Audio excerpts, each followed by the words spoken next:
आज लालू जी ने कहा, उस पर मैं चाह रही हूँ आप लोग जरा बताएं कि उन्होंने पहले कहा कि मुसलमानों को आरक्षण मिले, फिर उन्होंने कहा कि नहीं सामाजिक व्यवस्था है।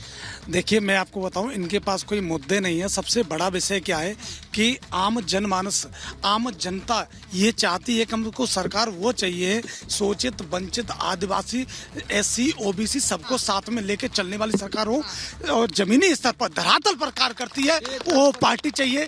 हमको ये सरकार नहीं चाहिए, ऐसी पार्टी नहीं चाहिए कि एक जाति से चलती हो या एक पार्ट पर चलती हो या एक मुसलमान का बैंक वोटार से चलती हो या एक परिवार से चलती हो। हमको ऐसे लोगों की जरूरत नहीं है। हमको ऐसे लोग चाहिए जो कि सबको, देश को प्रभार बना के माइक पर बोलिए। जिन अभी भैया ने बोला जिनका परिवार है, एक परिवार पे चलती, जिनका परिवार ही नहीं वो क्या करेंगे? किसान का दर्द किसान ही समझ सकता है, परिवार का दर्द परिवार वाला ही समझ सकता है। ये महोदय जी बोल रहे थे कि वंदे मातरम, क्या विपक्षी लोग वंदे मातरम नहीं करते? क्या आज से 15 साल पहले क्या कभी वंदे मातरम नहीं हुआ? कांग्रेस की कोई भागीदारी नहीं हुई क्या? देश जब आजाद हुआ, जब कह रहे हैं उन्होंने कॉपीराइट कर लिया उसको। नहीं, कॉपीराइट नहीं किया, मैं ये नहीं कह रहा हूँ, लेकिन इन लोगों का ये है कि बीजेपी एक ऐसी वॉशिंग मशीन है जो गलत काम करके बस पार्टी समर्थन कर लो, आप एकदम बिल्कुल दूध के पाक साफ धुले हुए हो गई। कह रहे कि ये तो पाक साफ करने वाली वोटों की राजनीति के अलावा आरक्षण में और कुछ नहीं होता क्या? सारी पार्टियां सिर्फ मुसलमानों के वोटों को ही पीछे भागती हैं। क्या सबका आरक्षण समान नहीं होना चाहिए? व्यवस्था ऐसी होनी चाहिए कि जो गवर्नमेंट ने सभी को ले रखा आरक्षण में, और जो आदिवासी वगैरह जितने भी लोग हैं उस आरक्षण में, क्या वोटों के लिए सिर्फ मुसलमान ही दिखाई देते हैं पूरे देश में? देखिए, बड़ी बात उन्होंने कही है कि वोटों के लिए क्या सिर्फ एक धर्म ही नजर आता है? हाँ मैम, रिजर्वेशन जो लागू किया था सिर्फ 10 साल के लिए लागू किया गया था और वो उस आधार पर किया था। अब जिसे जरूरत है, गरीबी आई के आधार पर, EWS के आधार पर आरक्षण दिया जाए, इस तरीके से आरक्षण देंगे। मैम, ये तो जात पात पर राजनीति, धर्म पर आरक्षण तो कहीं बात ही नहीं हुई थी। धर्म के नाम पर ऑलरेडी पाकिस्तान बन गया, बांग्लादेश बन गया, अब भी नहीं आरक्षण देके मतलब एक नया देश बना रहे हैं क्या?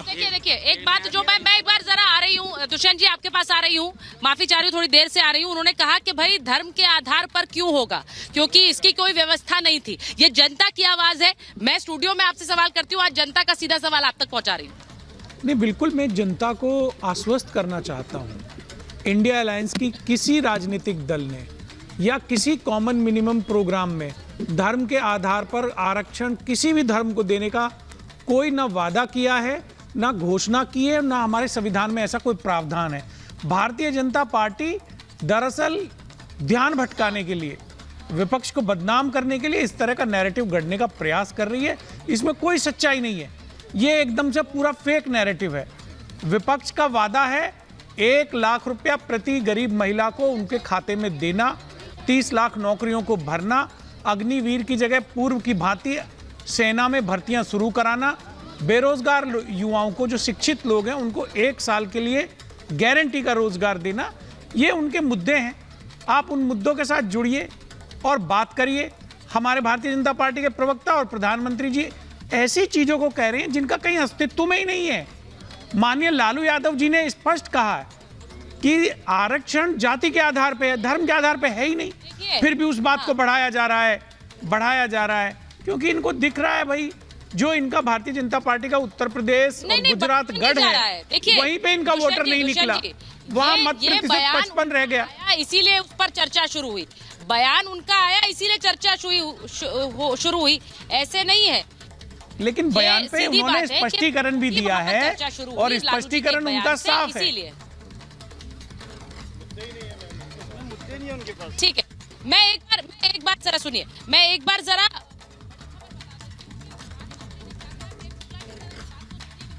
बीच हूँ, उसके बाद प्रधानमंत्री ने कहा कि इंडी वाले संविधान बदल देंगे। अब सोचिए, अभी तक प्रधानमंत्री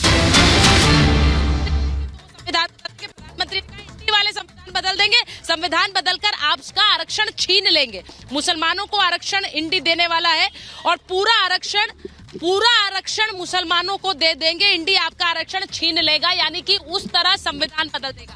सोचिए, ये बात तो कितनी बार बोली गई, बार बार। पहले विपक्ष ने कही कि मोदी आएंगे तो संविधान बदल देंगे, अब प्रधानमंत्री कह रहे हैं कि अगर ये आए तो संविधान बदल देंगे। प्रेम शुक्ला जी, जरा इस पर पहले जवाब दीजिए। यानी ऐसा लग रहा है उनका बाउंसर ही वापस दे मारा आपने। देखिए दुष्यंत जी यहाँ झूठ बोल रहे हैं। आंध्र प्रदेश में जो है धर्म के आधार पर आरक्षण कांग्रेस की सरकार ने दिया था कि नहीं दिया था, ये सत्य है कि नहीं है? जस्टिस रंगनाथ मिश्रा आयोग की रिपोर्ट में मुसलमानों को आरक्षण देने की बात थी कि नहीं थी? जस्टिस रंगनाथ मिश्रा आयोग का गठन डॉक्टर मनमोहन सिंह की सरकार ने किया था कि नहीं किया था? जस्टिस रंगनाथ मिश्रा को कालांतर में जो है सांसद कांग्रेस ने बनाया था कि नहीं बनाया था? 2009 के घोषणा पत्र में कांग्रेस के धर्म के आधार पर आरक्षण था कि नहीं था? 2011 में डॉक्टर मनमोहन सिंह की कैबिनेट रिपोर्ट या कैबिनेट नोट था कि नहीं था?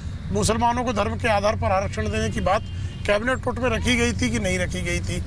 और तो और अभी कर्नाटक में जो है NCBC national commission of backward classes ने बाकायदा ये फाइंडिंग दी है जिसमें ये बताया गया है कि कर्नाटक में पिछड़ों के वर्ग में सारे जो है मुसलमानों को शामिल कर दिया गया, यानी पिछड़ों का जो अधिकार है उस पर जो है डाका डालने का काम किया गया।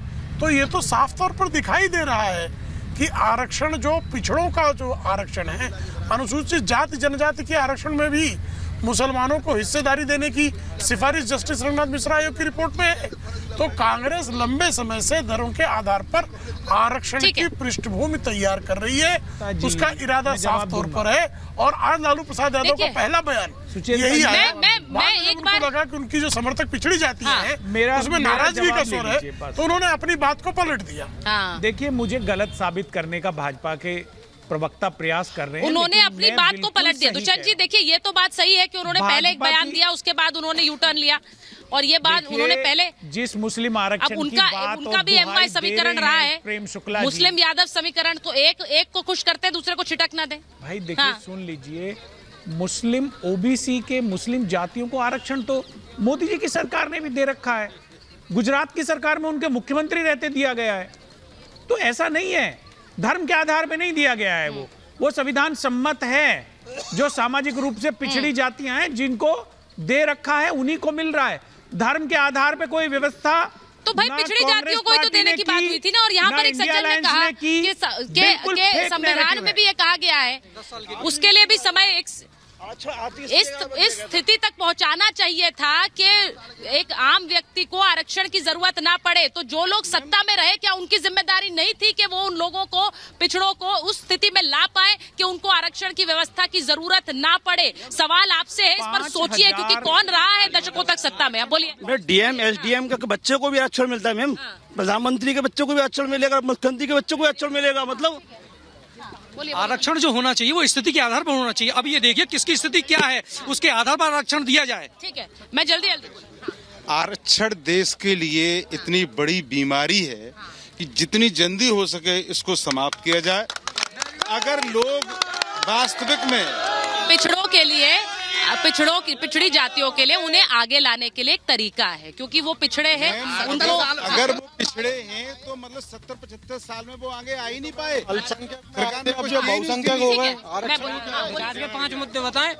नरेंद्र मोदी जी ने कहा है अब की 400 पार, इसलिए 400 पार के 80% सीटें हमको चाहिए हिंदू राष्ट्र घोषित करने के लिए। तो आप क्या चाह रहे हैं? आप उनके समर्थन में, उनके खिलाफ? अब की हिंदू, उन्होंने ऐसा कुछ बोला नहीं है।